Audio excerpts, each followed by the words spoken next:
এই বুড়ি ঘুমটা তোল। আমার বিয়ে হবে। কি মজা কি মজা। আব্বা মেয়ে তো পাগলি। হ্যালো বন্ধুরা, আসসালামু আলাইকুম। আশা করি আপনারা সবাই ভালো আছেন। চলে আসলাম পল্লিগ্রাম টিভির আরেকটি নতুন নাটকের নিউজ নিয়ে।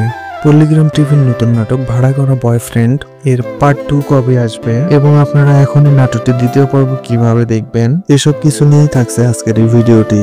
তাই এসব কিছু জানতে হলে ভিডিওটি না টেনে শেষ পর্যন্ত দেখুন। ভাড়া করা বয়ফ্রেন্ড নাটকটি ইতিমধ্যে পল্লিগ্রাম টিভিতে আপলোড হয়ে গেছে। নাটকটি আপলোড হওয়ার সাথে সাথে দর্শক মহলে ব্যাপক সাড়া ফেলে এবং আপনারা সকলে অনেক পছন্দ করেছেন নাটকটি। এজন্য মূলত নাটকটির দ্বিতীয় পর্বের শুটিং এর কাজ শুরু হয়ে যায়। তাহলে কবে আসবে নাটকটির দ্বিতীয় পর্ব তা জানিয়ে শেষ করব ভিডিওটি। তার আগে আপনারা যারা পল্লিগ্রাম টিভির নাটকগুলো নিয়মিত দেখেন অথচ আমাদের এই চ্যানেলটি এখনো সাবস্ক্রাইব করেননি, তারা অবশ্যই ভিডিওটিতে একটি লাইক দিয়ে চ্যানেলটি সাবস্ক্রাইব করে দিবেন।